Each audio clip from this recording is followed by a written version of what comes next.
Hello বন্ধুরা, নমস্কার। আজকে আবার একটা দারুণ স্বাদের রেসিপি নিয়ে চলে এসেছি। এখন কিন্তু বর্ষাকাল, আর বর্ষাকালের কিন্তু সবার বাড়িতে কম বেশি কুমড়ো গাছ লাগানো হয়। সেই কুমড়ো গাছের থেকেই কিন্তু আমি ফুল নিয়ে নিয়েছি। আজকে কুমড়ো ফুল দিয়েই কিন্তু আমি একটা রেসিপি করে তোমাদের দেখাবো। আর আমি যেভাবে করছি এইভাবে করে খেয়ে দেখো, খেতে কিন্তু খুবই সুন্দর হয়। তাহলে দেরি না করে শুরু করে ফেলি। এইখানে আমি একটা বড় বাটি নিয়ে নিয়েছি। বাটির মধ্যে কিন্তু আমি একটু ময়দা নিয়ে নিয়েছি। তোমরা তোমাদের পরিমাণ মতো বুঝে ময়দাটা নিয়ে নেবে। আর স্বাদ মতো লবণ দিয়ে দেবো।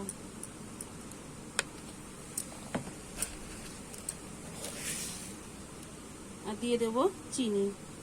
তোমরা যে যেমন মিষ্টি খেতে পছন্দ করো সেই পরিমাণে কিন্তু মিষ্টিটা দিয়ে নেবে।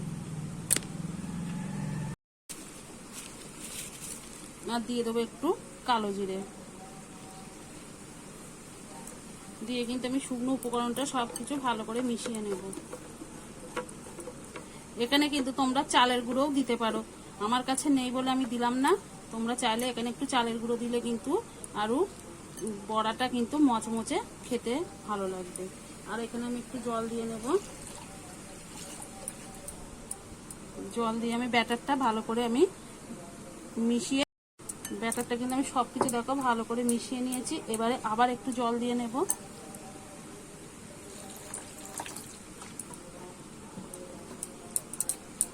এইভাবে আমি কিছুক্ষণ ধরে ফেটিয়ে নেব। আমি কিন্তু ভালো করে সব কিছু মিশিয়ে ফেটিয়ে নিয়েছি। আমি কিন্তু আর জল দেব না। এখানে যেহেতু চিনি দেওয়া আছে, আর কিন্তু ব্যাটারটা আরেকটু হালকা হয়ে যাবে। আমি এইভাবে ঢেকে রেখে দেবো।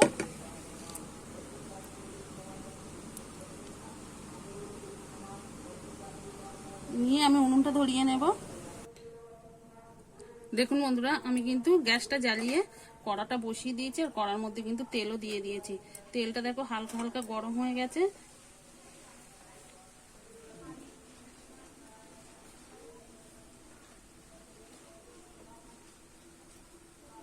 আর আমি একটা একটা এরকম কুমড়োর ফুল নেব আর ব্যাটারে চুবিয়ে দিয়ে দেব।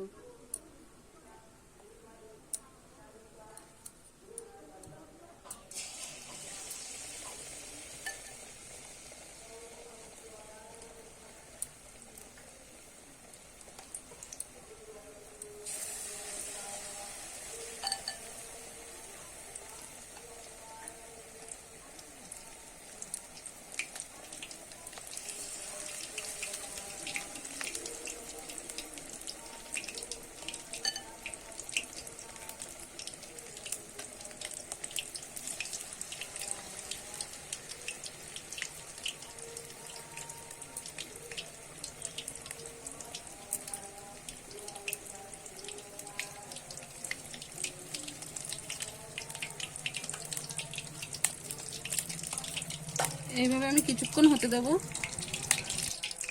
এবার আমি বড়াগুলো উল্টে নেব। দেখো বড়াগুলো কেমন ফুলে গেছে।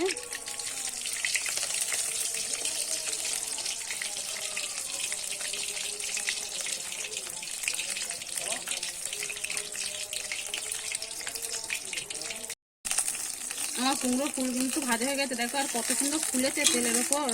বড়াগুলো ভাজছে। এবার আমি তুলে নেব।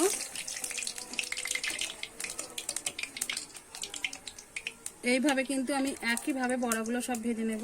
আমার বড়াগুলো কিন্তু সব ভাজা হয়ে গেছে। এবার আমি তুলে নেব। আমি একইভাবে ভেজে নিয়েছি। বন্ধুরা, আমি কিন্তু কুমড়ো ফুলের বড়াটা তোমাদের কাছ থেকে দেখাচ্ছি। কত সুন্দর ফুলেছে আর কত সুন্দর ভাজাটা হয়েছে দেখো।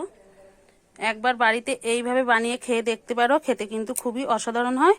আর আমার এই রেসিপিটা ভালো লাগলে একটা লাইক করে সঙ্গে থেকো। আবার নতুন কোনো ভিডিওর সঙ্গে দেখা হবে। ততক্ষণে ভালো থেকো, সুস্থ থেকো।